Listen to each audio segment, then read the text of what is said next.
about strategy this morning, which is if you're feeling incredibly vulnerable, get everybody on your side before you do something. so thanks. That was awesome. I'm like much more able to come into this relaxed and happy now that I think you guys are probably rooting for me to do this well. Doesn't matter what you know. Exactly. I win. I'm going to do a teach on power, and this is one of those places where we identified before we started that there were places that we knew like a kernel of things, and we needed to expand our understanding, and this is one of those places. So I'm going to share with you what I'm learning and what I know and what I think some of our edges are. And then we'll have a little bit of conversation, but we're going to go after this into open space where we can talk about this or many other things. But I think the invitation is that this is really an alive topic for us as a team that we're learning about. And so feedback, support, love, questions, all of that is welcome. I want to say that nothing I'm presenting today is like truth with a capital T. It's all what I'm thinking about and what I'm learning through my work. So I'm going to start talking a little bit about depth, breadth, power, and friendship. And I'm going to do that through talking with you about the company that I'm in, because it's a really different experience of depth, breadth, power, and friendship. And so Deb and Phil and I have a small company, and it's called Confluence. And we have some clear practices of depth for ourselves as a company. We meet once a month for 4 hours in circle, and we do all of our business that way. And we always have a lengthy check-in, and we get business done, and we have a checkout. And it is one of the places where I get to settle into my work and be with people who both stretch me as a person, support my work, and allow me to do that work out in the world deeper. And so I find our company, our organization, to be a place where we can practice depth and have practices of depth pretty easily and accessible. The other place in our company that I think we practice breadth, we've got several engagement projects going on that will involve a couple hundred people. I think that our company practices and is learning about breadth, and part of our breadth as an organization is we do work together and we do work apart, and the work is here in town locally. It's based, and it's in North America, and some of us do global work, and so there's a real breadth to our understanding of what the work could be, and I experienced that within our company. Let's get power for a moment, and then I want to talk a little bit about friendship, because we built our company based on friendship, and people always ask me what that means, and it means we're friends, and we decided that we wanted to structure that friendship into the way we work. And so when we got a list from the attorney when we were incorporating that was kind of all about how we would protect ourselves from each other when the company failed, we started to answer. And I think, we were answering with an open heart and lots of good feeling. And I don't remember, I think I just kind of said, this feels so wrong. It feels like I'm building some way of protecting myself from you. And if we're going to build a company in friendship, what would that look like? And so then we started answering the incorporation questions from the vantage point of friendship. How would friends answer this? And we don't have to answer in the way that is prescribed. We get to answer how we want. And so for me, in the very beginning structure of our company, we thought about how would friends be? And so part of what that means is that we have this incorporation. Each of us have a third of the company. It's very shared. Anyway, so we work in friendship. And then, but this talk is about power. So I want to talk a little bit about power and what I understand about it. And I'm going to go back at the very end. I wanted to start with Confluence because it's the place where it's my learning lab of being an organization and being a person doing work and friendship in the world. It's my learning lab around depth and breadth and friendship. It's my learning lab around power. But I want to save the power piece of Confluence until the end. So I'm going to come back to that. So, if I think about power, I'm going to share a little bit about how I learned to conceive power. And I learned that there were kind of two major types of power. One was relational, and one was personal, right? So power that you get or have in relation to someone else. So it's not about just yourself, but that power that you have in relation to someone else. I'm going to dive into this a little bit deeper.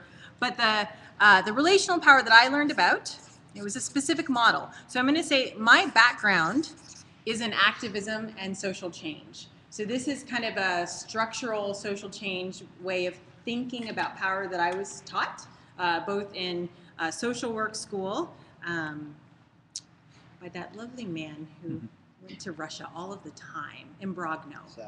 Yes. And also just, it's so lovely to be in community, right? I don't even have to remember his name. Tom has it. In social work school, but also then when I went into kind of anti-oppression work. Right? So this is how I learned about power. There was power over, right, groups, and I'm going to go into each of these a little bit more. So there's power over, there's power with, so we share power. There's power for, so power over could be positional power, it could be groups having power over. Power with is more collaborative power.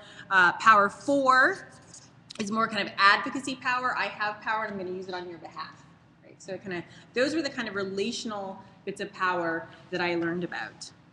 And then, was it Adam that named power too, Phil? So then I learned about personal power or empowerment.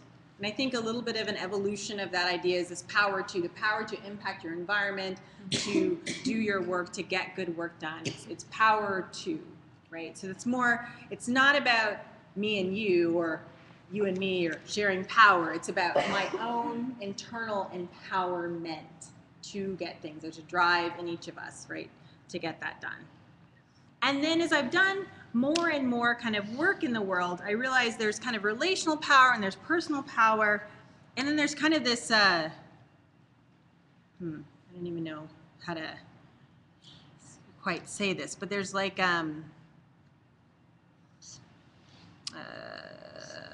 so maybe I'd put it like this. It's kind of like a no power, right? And these are models that kind of are implemented without any kind of power analysis. A word to use might be power blind, like you just kind of apply them across the field without kind of an understanding or integration of power. And I've been talking with Gail about this. I'm not sure power blind is exactly the right way to put it, but it's kind of like it's not in your field of vision, power, and the way to work with it is. Certainly there's no strategic conception of power or use of power. So like unknown power? Is it unknown? Or more like oblivious denial, like not a willingness to acknowledge. Very different from Helber's unwillingness to acknowledge power, which mine's a definite unwillingness. Right. So even at a subconscious level, there's blindness to Yeah. power at the subconscious. Maybe, but often it's models that power just isn't built into. So it's they're purposefully choosing to not Or- incorporate power. Or perhaps there's such a level of blindness to my own power, it just infuses what's happening, but I have no awareness of it. It's unconscious. It's unconscious power. Right? And often those models tend to come out of folks who have quite a bit of historical power, right? So can you give an example, Tuesday? Colorblind. I'm Okay. colorblind. Okay. That would be everyone's the same. I don't need to, I don't need to acknowledge your color. right? That would be a beautiful way to live if we could all just be human beings, which would absolutely be a beautiful way to live, right? Like, that's way better than, wearing a hood. So but there's kind of like a, I don't want to deal with that, which is very different from Helber's, I reject that, and I'm going to act however I want, right? So, You've got your own model now. I don't want to. Friendship will kill you. And those of us that know you are not in disagreement, as you can see in the room, we're all like, I was like, oh yeah, that's what it looks like. Go ahead. It's like how to help the power. Yeah. Great. I think this is really important, what you're bringing up, because there's so many situations where unconsciously people get involved in situations, like where there's no analysis, no thinking of power. So something like one thing, EPA a few years ago used to do these citizens groups all over the country.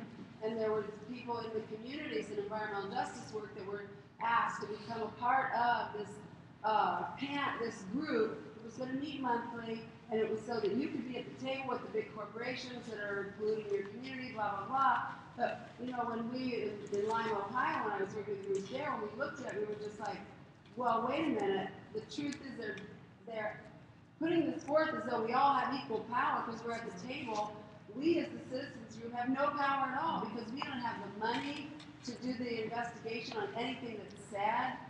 So, and I don't think it was like this conscious thing, but, I've just learned that if you really, especially if you're in an underserved or a more powerless situation, you have to really look at, is there some way to change this dynamic so that we are at truly at a same level? But people don't spend enough time looking at what they're getting involved in that's going to affect maybe a whole situation they want to affect good change on, but they really in the end don't have very much power. Yeah, and so I have a million thoughts there, Noreen. Yes, so that would be the kind of power blind, and I see it in hosting practice when we say things like, get in a circle and we'll all be equal and have equal voice. Well, just because we come into a circle doesn't mean we're all equal, doesn't mean those dynamics of oppression aren't playing out within the circle, doesn't mean all of that. And so I think there's an attention to it. I actually don't look for my processes. I mean, I try to have them equalize power, but I also realize the context I'm in is that we have unequal power. And so then what are the ways that we can have equal voice, shared work, things like that that are perhaps reasonable in the room, but don't pretend we have equal power. So, but I think absolutely those are the things that we need to be thinking about, because it happens all of the time, right? And we also don't want to set up people to say, oh, well, number one, if we set up people to say we have equal power and we don't, everybody knows it, but also it undermines our credibility in process, right? Mm-hmm. And equal power is not a destination, not a finish line, right? So finish line, who said turn near the finish line? So I want to talk a little bit. So these are the kinds of power that I was taught about and that we're going to talk a little bit about today. And what I'm kind of understanding about them, where I think we kind of are now, and what I think maybe some questions or conversations we could be in. So the first bit of power, if you remember, was power over, right? And so this is, someone has power, and they kind of have it over someone else, and someone is looking up and someone's looking down. So it's an unequal amount of power. And this can be about position, right? This could be positional power. Or it could be collective, right? Power over. So when we talk about collective power over, we're talking about things like those historical constructs that impact groups of people's, certainly their history, but their present and their anticipated futures, right? So we're talking about things like race and class and gender and sexual orientation, gender expression and ability, right? So those things that have historical legacies that are absolute, and I did not do a complete list, And I won't do a complete list because I feel like I can't do a complete list. But we're not talking about you feel bad because lawyers aren't treated nice in our society, right? We're talking about a different level of, we're talking about oppression. We're talking about hierarchy and oppression. So that's kind of, when we think about power over, it could be positional, it could be collective, it could be organizational, right? So often where we see organizational power over playing out is funder and fundee relationships. Those are the hard ones. A couple philanthropists in here, a couple funders. Those are the hard ones, right? Where I think we are now with this idea of power over, right? A lot of the work here is about trying to equalize this power, right? To make these things equal. Where I think we are right now is to think the ways we talk about power over, whether it be position or organizational or collective, the ways we talk about it right now is in a very knowing way. This is how it is. This is the truth with a capital T.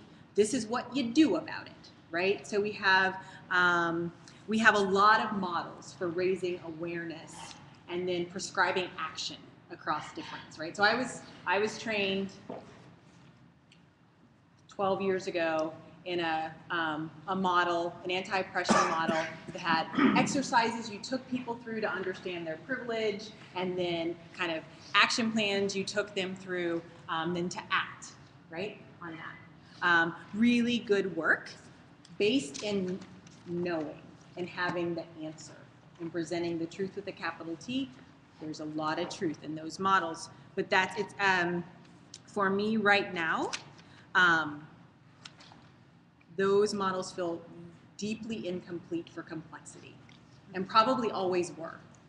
But I really liked the idea of knowing what to do next. These are the 10 really friggin' hard steps to be an ally, and if you do it, you're an ally, and if you don't, sorry, you're not, right? So, so I think there's a knowing here that I think is, for me, where we're on the edge, right? For me, when we talk about power over and models of working with power over, that's the edge, right? Because I have a million people who tell me how to work with that. And yet I kind of want to say, if you knew the answer, things would change. This is after having done training on it for years and years and years, right? And hosting all sorts of anti-racism trainings and being aware that for me, I can speak to, for me, I'd reached the limit. I actually didn't know what to do about race. And I no longer believed that I knew, and if I could just convince you, Tom, we would have it all figured out, right? So for me, it's moving from knowing into, maybe that's knowing with a capital K, into like knowing some stuff, you know? Or even bringing my piece, but not pretending that this isn't incredibly complex. So for me, this power over analysis and work is ripe for the next level of complexity work. The quote that comes to mind, which is one of my favorite quotes, is the Audre Lorde quote, fighting the external conditions of our oppression is not enough. And this model often has us fighting the external conditions of our oppression. Yes. I think what I heard her saying was yes and. And so for me, power over is about yes and. And then how do we move into complexity? How do we move into some of the other dimensions? I want to talk a little bit about where I've seen us begin to work with this well, so that you have some sense of like it's not just like an incomplete model. I think where I think I could say we're working with this well, not perfectly and not easily, but I want to talk a little bit about CSB and the homelessness work. And so with the homelessness work we're doing in the community right now, and there are several people here involved in that work, we're working on transforming our adult crisis response system to homelessness. We know that we need a significant, moving the deck chairs isn't enough, both economically unsustainable, and the service provision is not where we'd like it to be for folks who are experiencing homelessness. And And so in that work, we have convened 100 people in 50 organizations. That's right, right? That's what we got, right? Over 100 organizations. 100 organizations, 300 people. Oh, well, look at that. 100 organizations, 300 people. I'm going to update my, it's a lot of people. We've been doing a lot of work. And yet the group that's convening it is a funder, right? Absolutely. And so we have those dynamics of power over, and they're showing up, right? Because we have funders and fundees in the room. We have people who fund CSB in the room. We have all of those different levels of power in the room. It's fun, isn't it, Kim? And Especially when you're on top. He's on top. Kim's on top. Absolutely. And so, In the room. what? What's that, Kim? Said now it's in the room. Right. So one of the places I think we've done this well, and I could talk about the project forever because it super lights me up, and I think we're doing something that I don't know has ever been done before. So lights me up. So, but what I want to talk about where I think we've been thinking well about power over is we have decision-making clarity in this project. We know and said from the beginning where decision-making lies. We've got a core team of people, we'll talk about that tomorrow, who makes recommendations. We have a strategy group that is folks who have more traditional power and influence and resource in the community making recommendations.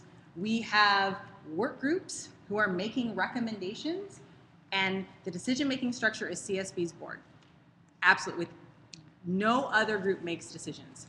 We all make recommendations to that board, and because they have fiduciary responsibility at the federal level for how we're spending dollars. I mean, the buck stops there, and we knew that from the beginning, and so that's where we had decision-making responsibility, and we've said that from the beginning. How we've tried to help have equal voice and shared work and shared power to the best of our ability is that we have board members on work groups, in the core team, on the strategy group, so that when we make a recommendation to the board, they've known about the work for months. It's not a surprise. It's not, and we try not to bring recommendations that the board would say no to, right? Because that's going to feel like, bah, yeah, you said this was a wide community project. When the rubber hit the road, you said no. And so we try to keep the no's from happening at every step of the process because because the board is informing all of the recommendations. The board is being informed by all of the work in the work groups, in the core team, in the strategy group, right? So it's a very back and forth so that we can try to the best of our ability when power over absolutely exists and is not going to change to have that inform the work. So that's just one of the ways I think we've been successful. I would add, Deb or Michelle, do you want to add anything to that about decision making? Okay. Another. I have a question about that. How did you read the funders that, and some of the grantees who may be involved in to just deal with the fear issue of if our recommendations aren't received well, we lose funding. If we speak up against the strategy that a funder is opposed to, is there a repercussion later? I mean, those are some real fears. I'm just wondering how that was dealt with. Time. Yeah, I was going to say, it feels like we're 2.5 years into the project now. So, and all of that is up. I mean, like, I don't have a better answer than a lot of time and a lot of the funder and the board members listening in meetings and taking recommendations and us there was a group of recommendations that felt wild at the beginning. It just felt wild. And it was like, oh, okay. But it was kind of like the best we knew how to do. And it took it took several months. Those recommendations were taken up. As wild as they seemed, as much fundraising as they would require, as much change to the system as they would require, they were taken up. I think for me, it's about building relationships and with the board in the work groups. I have not experienced in the work groups, especially, and the core team either, that folks, they might say, I'm sorry, but I'm just going to say this, right? I don't hear them silencing themselves a whole lot, but I think that came over time. Yeah. Conversations have been more candid all over time. Tuesday. There's no shortcut to that, I think is. Right, and probably two things. One was listening. Yes. All of us learning to listen better and giving permission to listen and take time. And the other thing is that I just forgot. Well, think about it for me, because I would add on to that too. I think the other thing was everyone showing a willingness to change Yes. over time, including the funder. Including the funder. Yeah. Made a huge difference in people seeing that listening was really happening, and that change wasn't just happening to us, funder telling us as fundees we have to change, but the funder saying, I am willing to make big changes. I mean, big changes too. Significant changes, not little changes. Right. Right, and that reminds me that the other thing was there was acknowledgement that it was broken Yep. by everybody. And so when we got to that point, then it's like, well, we're all in this together. Let's figure this out. So whether I bring me to the table or resources to the table or services to the table, we're all coming to the table if it's broken. So that's happening at CSB. I'm sure any one of us who spoke here would love to talk with you at length about that project. It's one of the places I'm learning the most, without a doubt. One of the places that, for me, beyond the basics is actually happening in my life. So, right on. Yeah, absolutely. That's okay, I got a big list of fears.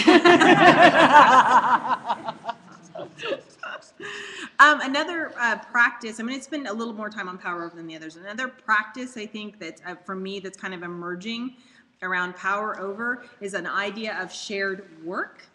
So I just wrote a blog post that's called Shared Work, Not Shared Analysis. And so I think that having a common analysis is really fantastic if you can get there. But I don't think it is a prerequisite to work.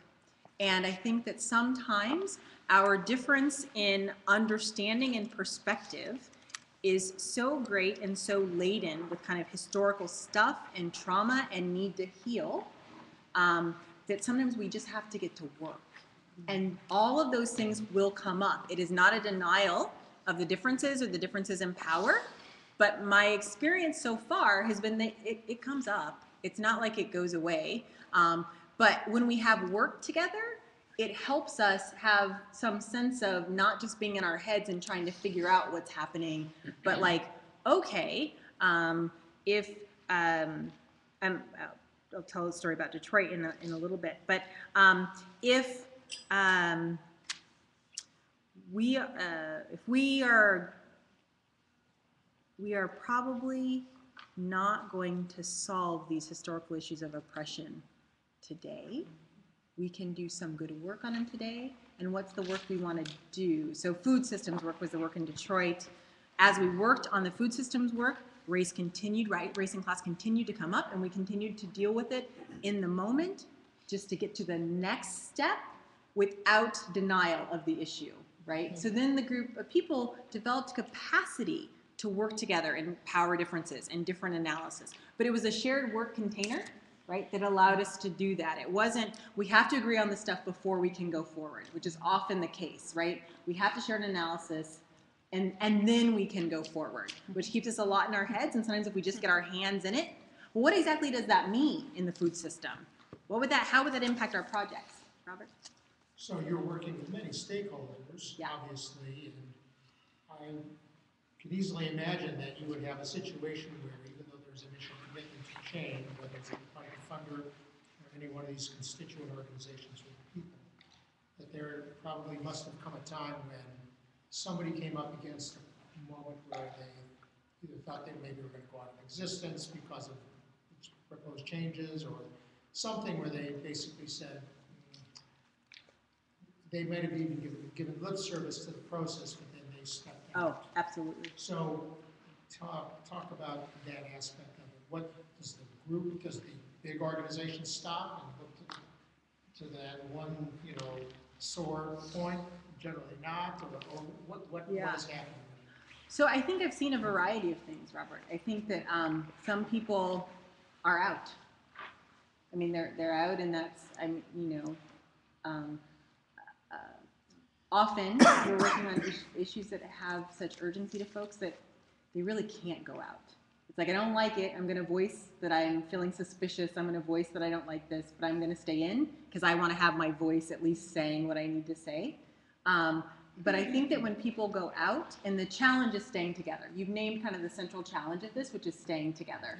I think when people go out, it's not about, because the funder could force them back in, right? And maybe they don't, maybe the people don't go out. But I think it's a continual invitation back in. Continual invitation back in. So you might go out kind of in your head for 3 months and just kind of come to the meetings and not contribute in, but the invitation is back in. We have a particular core team member. I have many core teams, so I'm not going to specify which core team. But on one of our core teams, we have a particular core team member who hates everything about the process. Hates it. And she kind of goes out, and she goes in, and she's kind of a pain in the behind, but the invitation is always to come back in. Always to come back in. But interesting, I just want to say, if we were talking about a certain core team, this person hates the process but has stayed in the slogging through because of the importance of it, and now understanding the authenticity and willingness of the funder to actually change is one of the biggest champions. So the work helps healing. The work is so healing. The work is what it is, right? We think it's like all this other stuff, but in the end, the work is the slogging through, staying together, and getting shit done. And it's not beautiful because we have not figured out how to be well together all of the time with power differences. We have like moments of figuring out how to be well together, and we do it, and we get to the next step, and we have the next moment, but it's staying in it, and the work is the vehicle feels like such an important piece of that. The work is the vehicle, and when the work is compelling, when the purpose is compelling, when we talk about the amount of homeless folks in our community, when our homeless funding agency says we are going to end homelessness, that's compelling. It's the magnet piece, but it's the work in the center, not the personalities. So it sounds like the work piece is related to friendship and relationship building. And so, I mean, to me, that's what it sounds like. Because when you work together, you have more opportunity to build those things rather than when you're just constantly in an analysis phase. I think a good way to put it is the work is the vehicle through which friendships can form, right? Instead of let's be friends and do work together, right? Which is ideal. That would be fantastic if we had great relationships and all agreed and then could do work. But sometimes the vehicle of building the relationships is the work. So I think there are a couple of, I'm one step away from this because I'm not involved with what these guys are, but I am involved. What I also see with this is it's the work, but they never wobble in terms of the practices that they're using. True. Or the purpose of the work. And that's really significant because I think that these ways of working become practices as opposed to just simply methodologies. They become a way of being conscious as methodologies, as practices. So I don't think that's insignificant at all in this. That the purpose is there, but there's practices. That's what takes place in our organization as well. No, I think that's really important, and actually it was something I was going to go over, was kind of going to gloss over, so thank you, because I think, I just said being in Circle doesn't make you equal, but I love Circle for this. Just by the way, because I don't think it makes you equal, but I think it gives you a chance to practice at equity, practice at it. Not that you get there and you're equal, but you have like this, it's a space of practice of equity. It's cafe is small circles, and open space is slightly larger circles. I mean, that's an oversimplification. Please, nobody who loves Circle get me for that. But there's something about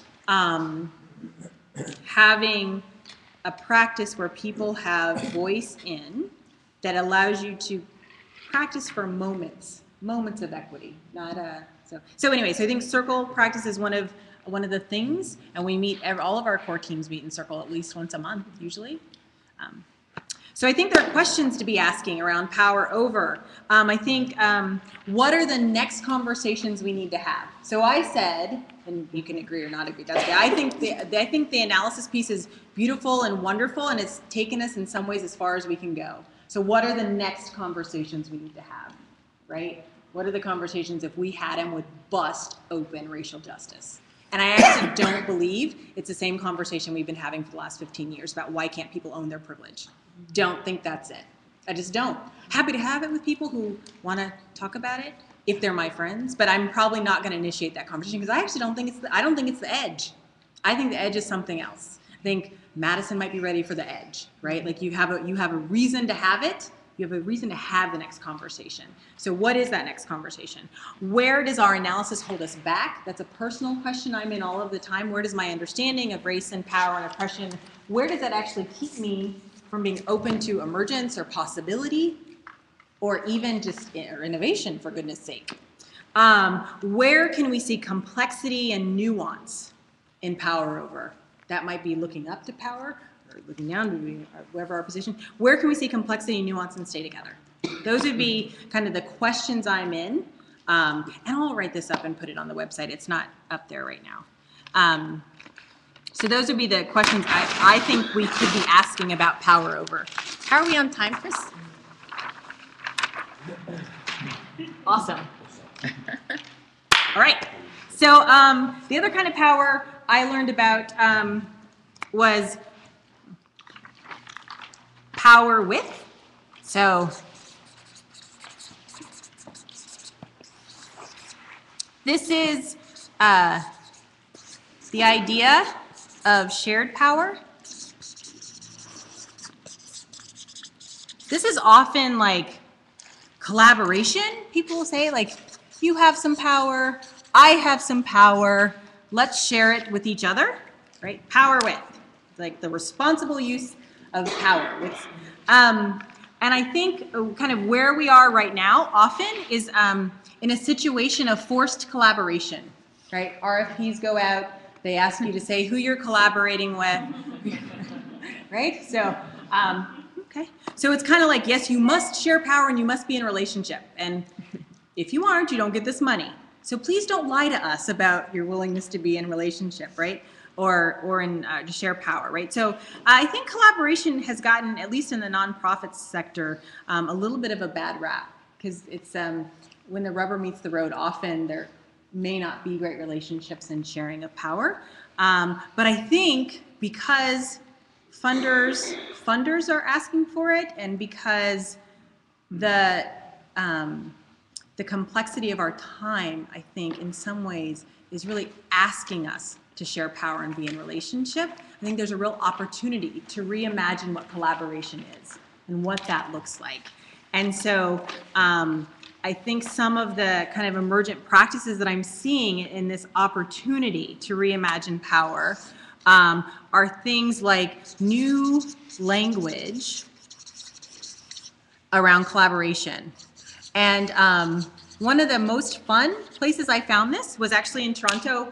FPIN 2 years ago, Frontline Partners for Youth. I know I know. Really awesome group of people. They had me in and they had an event called Policylicious, right? It's just like, you know, like, I don't know, we want to do something collaborative around policy, but collaborative policy sounds bad, and we don't really want to just collaborate. And like, they were really about how do we, I know it's stressful, how do we, in our sector, really do policy work together? And so they had this event, they called it Policylicious. The initiative was Policylicious. I mean, they just kind of had to have new language to describe it. Fabulosity. You know, like there's just like people are inventing new language to say like it's a collaboration, but it's so much more than that, or we want it to be more than that. I think the other thing that for me is a kind of an emerging practice, or I mean, no, that's not emerging, but one of the things we use that I think is helpful are really principles of cooperation. I think especially in collaboration, spending some time with how do we want to be together to do this work. I just want to distinguish that from ground rules, or even agreements. Because often when we get into ground rules and agreements and collaboration, it becomes the way that we beat each other up and say, you're not doing what you agreed to do. Or you're not following the ground rule, right? And often it's the host who's kind of suggested some ground rules and how do you think. So these principles of cooperation are developed with the group. And as Tim has said, it was just so helpful for you to frame this for me once. They are not, again, finish lines. They are conversations we need to be in. So when we develop principles of cooperations with core teams and groups, it's not agree to this or you're out. It's like, oh, these are the places where we need to keep talking, right? Because they're the places we're going to come up against. And so if you can have active, vibrant, alive principles of cooperation, if you go into MOF, the principles of cooperation from the last core team are up on the wall from over a year ago. Oh, did you just take them down? Oops. Okay, We did take them down because we're doing our other one. but they're over a year old for a year. Every time we went into that room, they were right there. I just all of a sudden was like, wait a second, last time I was there. So anyway, alive, living, that's right. That's Did you because we erase it, Sarah? memorized them. Sarah's like, that was me. I totally took them off the wall. We have our new values. And those needs to go up. That's two things because we've embodied them. Right, absolutely. There you go. So there's something about the practice of being in conversation about them. And then the other way I think that, at least I'm hearing about collaboration being talked about differently is collaboration within a network, right? Which is that like different nodes bring different things, but we can share what you have good and what you have good, and it's not actually about sharing power in the same way. It's about sharing practices and learnings and things like that. Questions I think we need to be asking about collaboration. What's the minimum we must have in common to do this work together? And then I'm almost always willing to challenge, like, really? Do we have to have that in common? Is that just kind of the way we're used to thinking about the work? What's the minimum we have to have in common?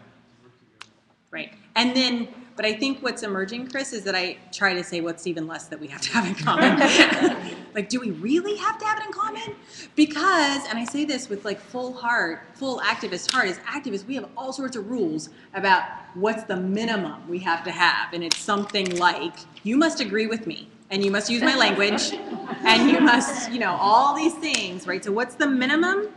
And then what's even less than that? Yeah. So one of the principles of collaboration is acknowledging that you don't have all the answers, right? So you're partnering with other people that have different powers. Do you think that they have to agree on who holds which certain powers, or do you think they can work independently without acknowledging which areas of power the other people have? I think it's actually really helpful to map out what's actually happening in the system and where we contribute and where we don't contribute and what we're good at, what not, and what are the resources we bring. And, you know, we're in communities now with our 20 county project where people are beginning to actually say, oh, we need to actually develop a coalition, which could have happened at any time, but now's the time we need to develop a coalition to share resources. And what that means is I actually have to tell you what my resources are, right? Which is, you know, kind of shaky in the nonprofit world. I mean, it's all public sort of-ish, public-ish. But I think that, yeah, the more you can map it and say, this is what it is, the better chance you have for successful collaboration. That doesn't just feel like we're together because we had to sign an RFP. But I'm going to do my thing, and I'm going to deliver my part of it, and you deliver your part, and let's just keep it like that. Tuesday? Yeah. Is it not just like, when you say mapping out the system, sure at a resource level kind of inventory, but isn't it also like a human or individual level? Like, do you have a foundation of like what is the sort of inventory of gifts or strengths or other things that the meeting actors are bringing in to the work? I mean, as a way for them to feel personally empowered by the expertise or whatever they're bringing, even if it's different than whatever else. Right. So when I say resources, thank you, Meg, interrupt, that the resources are the strengths and gifts and assets each organization might bring. Absolutely. Yeah. I think so. Just another quick question. Who, in collaboration, who don't we want to invite? And how will we stay together over time? Right. Attending to those things. Okay. Thanks.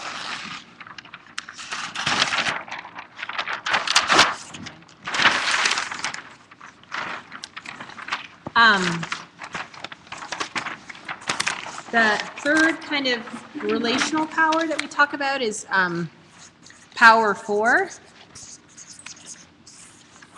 or that I was taught about. And this is kind of, it's not kind of, this is the advocacy model. I have power and I will use it responsibly on your behalf. Right? So, you know, I have access to this group of people with resource and power, and I'm willing to speak that in for you, and that's maybe even I mean, we have advocacy organizations. That's my whole role, is to speak it in for you. So I think where we are now, if I would just kind of shorthand it, I think where we are now with advocacy models that I can see in the groups that I work with is that we actually have some good established advocacy models. This is how you advocate on behalf of. We have a lot of work done around being an ally or being an organization that works on behalf of, engaging the community. You know, I think that it's no longer advocacy organizations have nothing to do with the communities they're advocating for, right? I mean, I think most organizations are trying to close that gap between themselves and the people that they advocate for. That's not always the case, but it seems to be. But I think the hold-up is, again, the limits of the models were not to equity yet. And so there's got to be some edge that we're not quite understanding. And so far, I think we've positioned that edge as those people don't get it. And I actually don't think that's the edge. I think the edge is in our models of advocating for and with and an understanding of system and impact. But I think the easy answer of if I just push harder as an advocate, I will get what I want. I know what it is. I'm just going to push harder, and then that will happen. I don't know. I think we're seeing the lack of sustainability of that, both in there's been huge impacts from advocacy work. Absolutely. Often at the cost of human bodies, right? Like so many of us are burned out and sore and stressed and not able to do the work any longer. And we still don't have equity, right? That's not a failure. It's just we're not quite there. So I hear us calling for more, right? That's what I'm saying.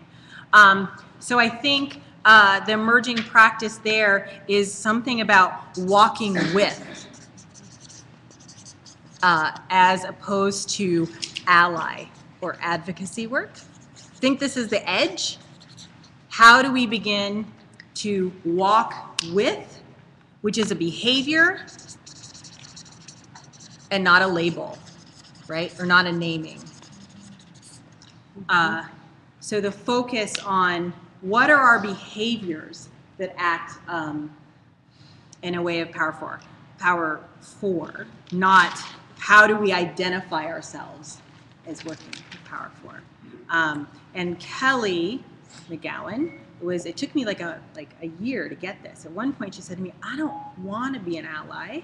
I want to be your family. And it's not, that's where the friendship piece comes in. Like if I'm an ally, it automatically focuses on our disconnection. Not that ally work isn't important. Come with me. This isn't an either or. But there is something problematic about my doing on your behalf, right? It's rescuing some people. Absolutely. It's colonizing. It's violent, right? It's marginalizing. It's marginalizing. There's something about, it can be. So there's something about walking with people, and I think about the food bank work, where we are moving into communities, and food bank, right? So Mid-Ohio Food Bank has a lot of power and influence, right? Like a really responsible use of their power is to advocate on behalf of those who are hungry. And if they weren't doing that, it would be irresponsible. So to do that with credibility and creativity, we're doing these community conversations where we begin with interviewing clients so that we make sure that the work is relevant and responsive, and also the work is co-created with the community who knows the clients the best. And I'm going to use this word because I thought it was really helpful. And we've been talking about, I think the language has changed inside MOF so far, but I think we've been talking about like how do you move to a community friends model where it's about all of us, and people who are hungry are part of that.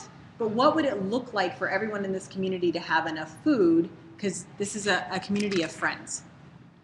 There's a saying attributed to a woman, indigenous woman, that basically, if you're coming to help me, you're wasting your time. But if you're coming because our destinies are woven together, then let us talk. Yes, yes, yes, right? I don't know anyone who feels great about receiving help.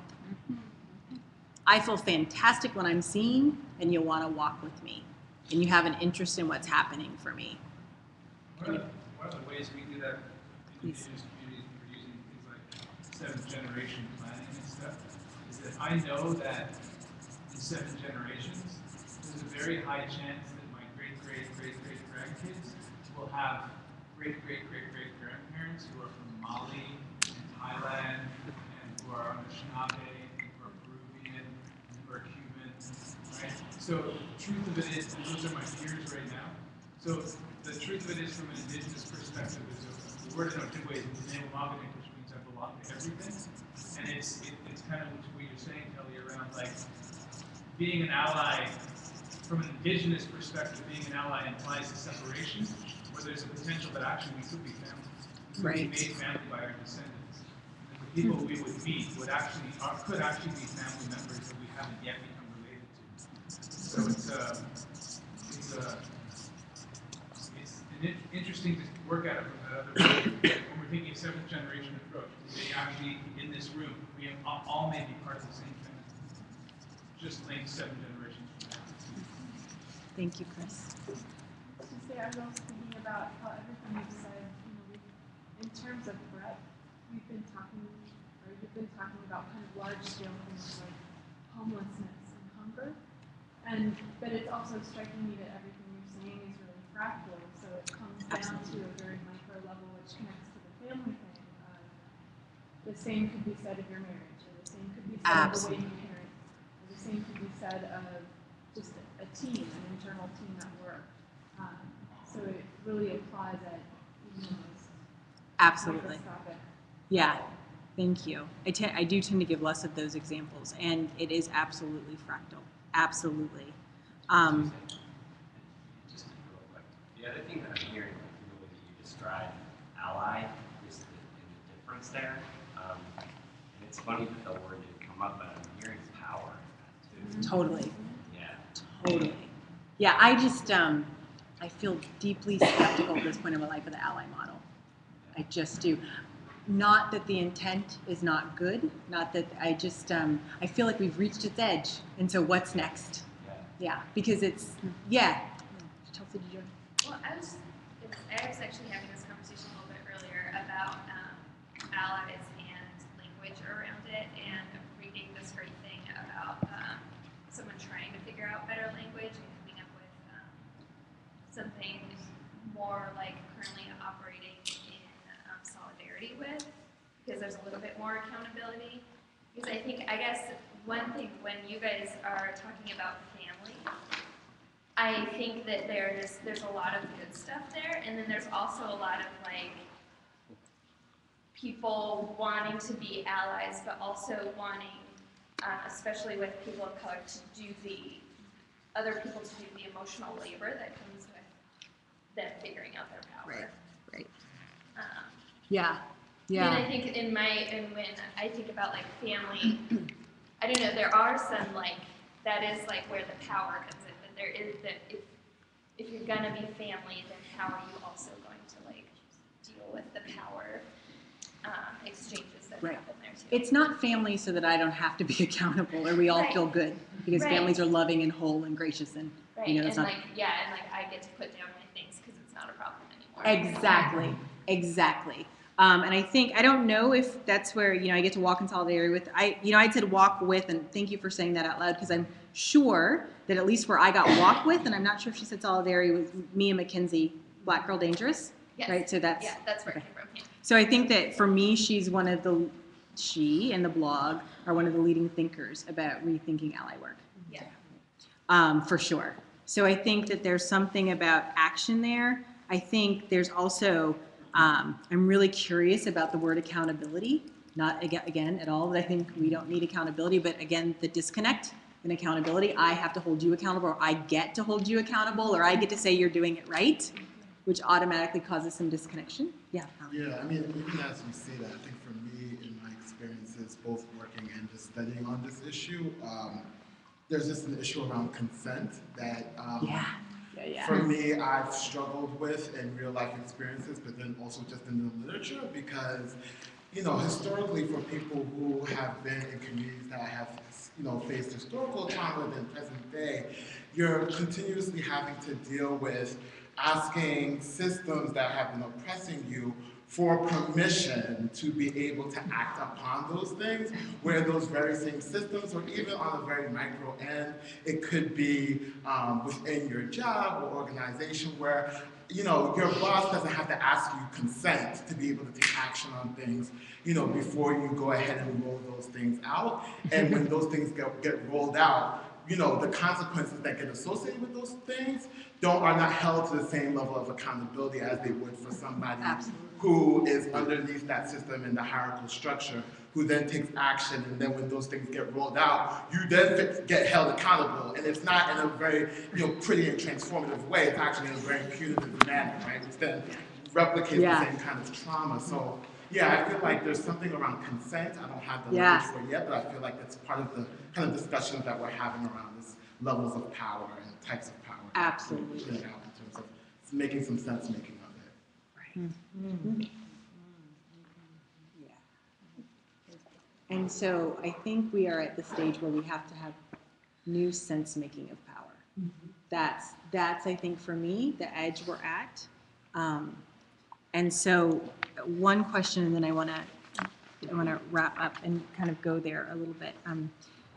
I think one of the questions here when we're providing power for, and again, advocacy work is good, but I think the question needs to shift from what do other people need to shift to what do we organizationally and personally need to shift to enact the futures we want. So a lot of times, so Deb and I have done some work with the Attorney General's office around domestic violence and sexual assault, and the person who brings us in keeps saying, you know, we've done a lot of, those guys need to change for years, and our movement needs to look at what is it that we organizationally need to shift and personally need to shift. That is a very hard shift for advocacy organizations to make, because the energy has been so outward and it's been so problem issue focused, it's been so I know and let me tell you what to do, that shift to internal is super hard.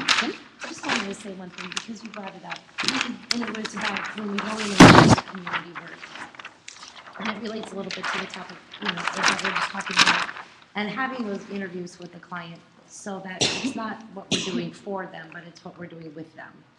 They're also invited into every, you know, so it's not only that we're interviewing them to kick off the work and help ground us, but they're asked to be at the table with all of the systems people to be part of the process. Yeah, I think, thank you. If that wasn't clear, if that wasn't clear, absolutely. We invite them into every meeting. We try to ensure their success at the meetings through processes and through friends coming with them, if that's helpful. You know, like we do things to try to make sure that they can fully participate in all of the solutions.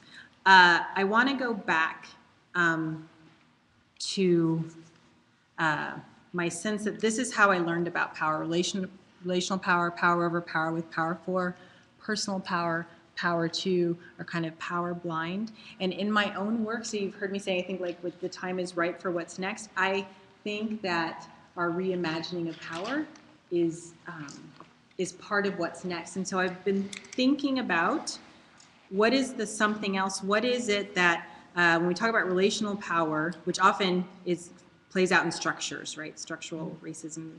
And then this personal piece, what is that something else? Because I actually think power too is not enough, but I think even doing these things really well is not enough. So I've just been thinking about like, what else? What is the something else? And so I've kind of landed on kind of a working way of thinking about power that I'm calling power among. And And so this is where I'd really, maybe even an open space, because we don't have a whole lot of time, would love to hear your feedback. But for me, power among, a lot of these, all of these, maybe not this so much, but all of these talk about power as a finite resource. It's inherently transactional, the way we're talking power. You give it to me, I have it, you take it, but there's something about it's this finite resource that we can run out of, and so we need to use it well. And I'm really curious about what if we began to reimagine power in a way that does not ignore these finite resources, but actually is a conception of power that says when you take up your power, I am bettered, right? So I get something when you have more power. It's additive, it's infinite, it's really hard for me to articulate because it's kind of like, does that even really exist? I'm not sure. I'm not sure. But let me come back to confluence. I have a sense that power too is of nature. It's, if we think about literally at the cellular level, at the organism level, at the organ level, there is power that's that is power too. And I think the reason that's hard to talk about is I think it's of nature. Yeah. And that's why it has that infinite capacity to it and not zero sum. Right. Yeah. And so I haven't done as much reading about power too. I've tended to see it as more of a self-actualization piece. And I'm saying that that cellular thing expresses itself as self-actualization, as an individual, as a group. Right, absolutely. And so this might be where, for me, the power among is, right? Like at a nature level. Like what is it that power could be self-renewing, additive, and so I go back to confluence, and I talked about how I can experience depth, breadth, friendship there. I also experience all kinds of relational power. Power over, we experience there. In many ways, we work in when one of the three of us has more power than the other. Helber, very rightly so, controls our finances. It would be a nightmare if she didn't, and she didn't tell me exactly what to do with them. She's the managing partner of our finances. There's equal power in that I can ask her and I have full access to everything, but decision making and kind of like the point person, that's her. They don't care about our website or business cards or things like that. That's me. That's me. They trust me to make those decisions. I make them. So it's not huge amounts of power. There are only three of us, right? But they're just different places. We work in configurations where we have more power than the other. I get us fired. I try to get us fired. We send Phil in to get us fired. He's not very good at it. He has failed, 3 of 3 times? We have power with each other. I mean, we absolutely share power in that we all kind of know. I mean, the business is 33.33, 30.33, 33.33. I know that's not 100%. I know that because our attorney said, who's the 33.34? Got to make the decision. Got to be somebody with a little bit more power, right? I don't even know what we decided. I'm sure Helber decided it. You're president.